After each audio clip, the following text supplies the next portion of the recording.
أعوذ بالله من الشيطان الرجيم بسم الله الرحمن الرحيم سورہ رحمان آیت نمبر 66 فیہما ان دونوں باغوں میں عینان دو چشمے ہیں نواحتان ابلتے ہوئے فبأي آلاء پھر کیا کیا نعمتیں ربکما تکذبان تم دونوں اپنے رب کی جھٹلاؤ گے فیہما فاکہۃ ان میں میوے ہیں ونخل اور کھجوریں ہیں ورمان اور انار ہیں فبأي آلاء پھر کیا کیا نعمتیں ربکما تکذبان تم اپنے رب کی جھٹلاؤ گے فیہن خیرات فیہن ان باغوں میں خیرات اچھی عورتیں ہیں حسان خوبصورت فبأي آلاء پھر کیا کیا نعمتیں ربکما تکذبان تم اپنے رب کی جھٹلاؤ گے صدق اللہ العظیم۔ اللہ سبحانہ و تعالی اہل جنت کی نعمتوں کے تذکرے بڑی تفصیل سے اپنے بندوں کے سامنے بیان کر رہے ہیں، اور جتنے احسانات اس رب کریم کے ہماری پیدائش سے لے کر ہماری زندگی کے مختلف ادوار میں ہم پر ہیں، ہم اگر بقایا زندگی اس کے شکریہ میں گزار دیں تو کم ہے، شکر ادا نہیں ہو سکتا۔ تو اس لیے ہر صبح جب صبح ہو اس صبح کے آنے پہ اللہ کا شکر ادا کریں، جب دن گزر جائے خیریت کے ساتھ اور رات آ جائے تو اللہ کا شکر ادا کریں، نماز پڑھنے کی توفیق مل جائے تو اللہ کا شکر ادا کریں، ذکر اذکار کی توفیق ملے تو اللہ کا شکر ادا کریں، کیونکہ یہاں پر جو بار بار کہا جا رہا ہے کہ فبأي آلاء اپنے رب کی کون کون سے نعمتوں کو تم جھٹلاؤ گے، تو گویا اللہ سبحانہ و تعالیٰ کو اپنے بندوں میں سب سے زیادہ جو چیز ناپسند ہے وہ ناشکری ہے۔ اسی لیے اس سورہ مبارکہ کی آدھی آیات کو اسی بات کے دہراتے دہراتے ذکر کیا کہ انسان کی یہ جو عادت کفران نعمت کی ہے، اللہ کو ناپسند ہے، تو ہم ہر حال میں اللہ کا شکر ادا کرنے والے بنیں، ہم پہ تکلیف آ جائے تب بھی شکر ادا کریں، کیونکہ تکلیفوں سے ہمارے گناہ جھڑ جاتے ہیں، ہمیں راحتیں ملیں آسانیاں ملیں تب بھی اللہ کا شکر ادا کریں، ہم ان کے حقدار نہیں، اگر اللہ نہ دے تو ہم اللہ سے زبردستی نہیں لے سکتے۔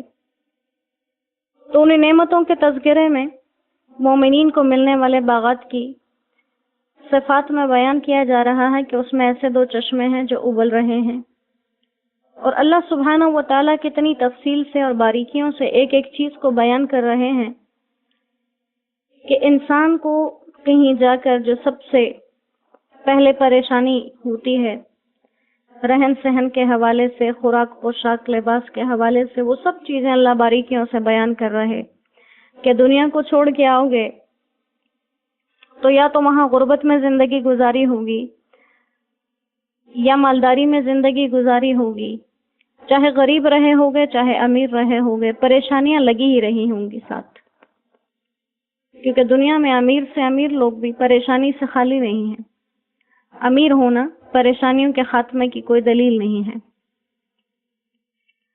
تو اللہ سبحانہ و تعالیٰ فرما رہے وہاں آؤ گے تو پرسکون جگہ ہے، پرسکون جگہ ہے، ابلتے ہوئے چشمے ہیں، انسانی ذہن کو، دماغ کو، دل کو قدرتی نظارے بہت لطف دیتے ہیں۔ تو ان آیات کو پڑھتے ہوئے، سورہ مبارکہ کو پڑھتے ہوئے اگر ہم ان مناظر میں کھو جائیں کہ اللہ سبحانہ و تعالیٰ جتنی خوبصورتی سے بیان کرتے ہیں،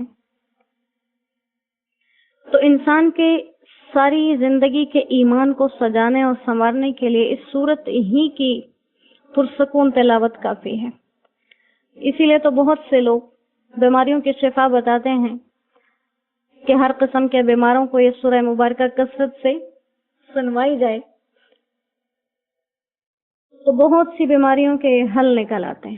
تو اللہ ہماری یہ جو روحیں بیمار ہیں ان کو شفا دے دے اپنی اس پاکیزہ صورت کے ساتھ. ابلتے ہوئے چشمے ہیں اس میں، اور اس میں میوے ہیں، پھر میووں کی تفصیل بتا دی. فاکہہ ہیں اس میں میوے، اور میووں کے ساتھ ساتھ نخل کھجوریں ہیں اور انار ہیں. چونکہ کلام اہل عرب سے تھا اور کھجور ان کی ایک ایسی غذا ہے جو ان کے سامنے رہتی ہے جس کو وہ غذا کے طور پہ بھی استعمال کرتے ہیں، میوے کے طور پر بھی استعمال کرتے ہیں. ہر لحاظ سے ان کے لیے کارآمد تھی اور صحت کا خزانہ ہے، لہذا اس کا بھی ذکر کیا اور کہا کہ اے انسان، تم اپنے رب کی کون کون سی نعمتوں کو جھٹلاؤ گے، اور ساتھ میں وہ مخلوق بھی جو اللہ کو نظر آتی ہے ہمیں نظر نہیں آتی. اللہ نے ان کو بھی مخاطب کیا. اس کے بعد پھر ایک بہت بڑی بات کہی، جیسے آیت نمبر 56 میں بات تھی. اللہ سبحانہ و تعالیٰ نے وہاں بھی ارشاد فرمایا کہ فیہن قاصرات الطرف، وہاں ایسی عورتیں ہیں جن کی نگاہیں نیچی ہیں. اب یہاں بھی اللہ سبحانہ و تعالیٰ فرما رہے ہیں کہ فیہن، ان باغوں میں، خیرات، عورتیں ہیں خیرات. خیرات اس عورت کو خیر کہا جاتا ہے جس کا کردار اچھا ہو. کردار کی اچھی عورتیں ہیں، حسان اور حسن اور جمال والی بھی ہیں. تو گویا اللہ سبحانہ و تعالی یہاں پر ایک مرتبہ پھر سے ہماری توجہ اسی چیز کی طرف دلا رہے ہیں کہ عورت میں جو سب سے بڑی خوبی ہے اس کا کردار ہے، عورت کا بلند کردار ہونا. خیرات، اللہ نے جنت کی عورت کی صفت بیان کی ہے کہ جنت کی عورتوں کی صفات کیا ہیں. خیرات، وہ کیسی ہیں؟ وہ بلند کردار والی ہیں، بلند سیرت والی ہیں، اعلیٰ کردار والی ہیں. حسان، اور اس کے ساتھ ہی ان میں خوبصورتی بھی ہے. خوبصورتی اگر اللہ کے نزدیک اصل ہوتی تو اللہ سبحانہ و تعالی خوبصورتی کو بیان کرتے، لیکن کردار اور سیرت کی خوبی اللہ کے نزدیک زیادہ بہتر ہے، اس لیے اس کو بیان کیا. قرآن کریم میں جگہ جگہ خواتین کے لیے ان کے کردار کی خوبی کو، بلندی کو بیان کیا گیا. اور یہ قیامت تک آنے والی ہر اس عورت کو جو اپنے آپ کو محمد الرسول اللہ صلی اللہ علیہ وسلم کا امتی کہے، ایک بہت بہترین پیغام ہے. اور یہ اللہ کا کتنا بڑا احسان ہے کہ اللہ ہمیں بتا رہے ہیں مجھے عورتوں میں کون سے صفات پسند ہیں. کردار اچھے ہوں، نگاہیں جھکی ہوئی ہوں، اپنے آپ کو نامحرموں سے چھپانے والی ہوں، اور اس چیز سے کوئی فرق نہیں پڑتا. بے حیثیت انسان، ہم سے زندگی میں خطائیں ہوتی ہیں، غلطیاں ہوتی ہیں، بے پردگیاں ہوتی ہیں. اس کا مطلب یہ نہیں ہوتا کہ ہم یوں کہیں کہ ہم نے تو اس سے پہلے بے پردگی کی، ہم سے تو بے پردگی کا گناہ ہو گیا، ہم تو اپنے خاندان کے باہر کے آنے جانے والے نامحرموں سے ملتے رہے، اب کیسے پردہ کر لیں. تو یہ شیطان کا بہکاوا ہے. زندگی میں جب جہاں جس قدم پر موت سے پہلے پہلے اللہ کا پیغام پہنچے، اللہ کو کردار کی خوبی پسند ہے، انسان اسی وقت عزم کرے میں اللہ کی پسند کے مطابق اپنے کردار کو ڈھالوں. میں نے بے پردگی کی، میں پردے کو اپناؤں. یہ اللہ کو پسند ہے. خطا ہونا انسان کی صفت ہے، لیکن خطا پر شرمندہ ہونا بھی انسان ہی کی صفت ہے. خطا پر جمے رہنا یا خطا کو خطا سمجھ کر معافی نہ مانگنا، یہ انسان کی سرشت نہیں ہونی چاہیے. یہ شیاطین کی صفت ہے. غلطیوں پہ نادم نہ ہونا شیاطین کی صفت ہے. انسان کی صفت کیا ہے؟ غلطی بھی کرنا اور غلطی پہ شرمندہ بھی ہونا. تو ہم میں سے بہت سے لوگ جن سے زندگی میں بہت سی ایسی باتیں ہو جاتی ہیں جو ہونی نہیں چاہیے، لیکن اللہ سبحانہ و تعالیٰ کی ذات جب کبھی سمجھ دے دیں، تب اس کی طرف لوٹ آئیں، تب اس سے ہم معافی مانگ لیں. وہ غفور الرحیم ہے، یقیناً ہمیں بخشیں گے، ہم پر مہربان رہیں گے. اور اس کے بعد جو اللہ سبحانہ و تعالیٰ نے فرما دیا نا کہ اے گروہ جن و انس، تم اپنے رب کی کون کون سی نعمتوں کو جھٹلاؤ گے، تو اس آیت کے اوپر اللہ کا جتنا شکر ادا کیا جائے، اللہ ہم آپ کی اس نعمت کی، اتنی عظیم نعمت کا اللہ شکریہ نہیں ادا کر سکتے جو آپ نے ہمیں دنیا میں بتا دیا۔ اولاد اپنے ماں باپ سے پوچھتی ہے آپ کو ہماری کون سی عادت اچھی لگتی ہے جس سے آپ خوش ہوتے ہیں تاکہ ہم اس کام کو اختیار کریں۔ بیوی اپنے شوہر سے پوچھتی ہے، شوہر اپنی بیوی سے پوچھتے ہیں، رشتہ دار احباب دوست ایک دوسرے سے اپنی پسندیدہ عادتیں پوچھتے ہیں اور جن سے محبت کرتے ہیں ان کی پسند کی عادتوں کو اپناتے ہیں۔ اللہ سبحانہ و تعالیٰ اپنے پیارے بندوں کو اپنی پسند کی عادتیں خود بتا رہے ہیں۔ میری محبت کو حاصل کرنا ہے تو کیسے حاصل کرو؟ وَلِمَنْ خَافَ مَقَامَ رَبِّهِ، مجھ سے ڈر کے زندگی گزارو۔ میرے سامنے محبت کے ترازو میں آ کے بیٹھنا ہے تو اپنی نگاہوں کی حفاظت کرو۔ میرے سامنے پاکیزگی کے ترازو میں آ کے بیٹھنا ہے، اپنے آپ کو، اپنے سیرت، اپنے کردار کو اعلیٰ اور مضبوط بنا لو۔ یہ اتنی بڑی نعمتیں ہیں جو اللہ نے اتنی خوبی اور محبت سے ہمیں سمجھا دی، ڈانٹ ٹپٹ کر نہیں سمجھائیں، محبت سے سمجھا دی۔ تو یہ اس رب مہربان کی ہم پر بہت بڑی مہربانی ہے۔ اللہ کریم اس کو ہمارے لیے آسان فرما دے۔ جتنی آسانی اور خوبصورتی کے لفظوں میں سمجھایا، ایسے آسانی اور خوبصورتی سے ہم ان کو اپنی زندگی میں لانے والے بنے۔ مرد اپنی زندگیوں میں پاکیزگی اختیار کریں، عورتیں اپنی زندگیوں میں پاکیزگی اختیار کریں، اور جنہوں نے اب تک جتنی بھی زندگی گزار لی، اگر ساری ہی گندگی کے اندر زندگی گزری ہے، اللہ کی نافرمانیوں میں گزری ہے، تب بھی دیر نہیں ہوئی، تب بھی دیر نہیں ہوئی۔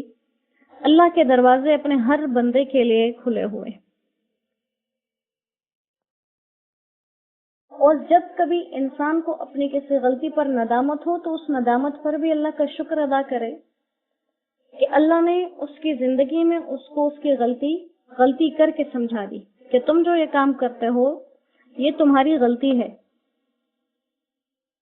جو انسان اپنے کیے ہوئے کام کو غلطی سمجھ لے، اللہ کا بہت بڑا احسان ہے، ورنہ خطائیں ہوتی رہیں اور انسان اس پہ کرتا رہے، اس کو غلطی ہی نہ سمجھے، تو بہت بڑا خسارہ ہو جائے، بہت بڑا خسارہ۔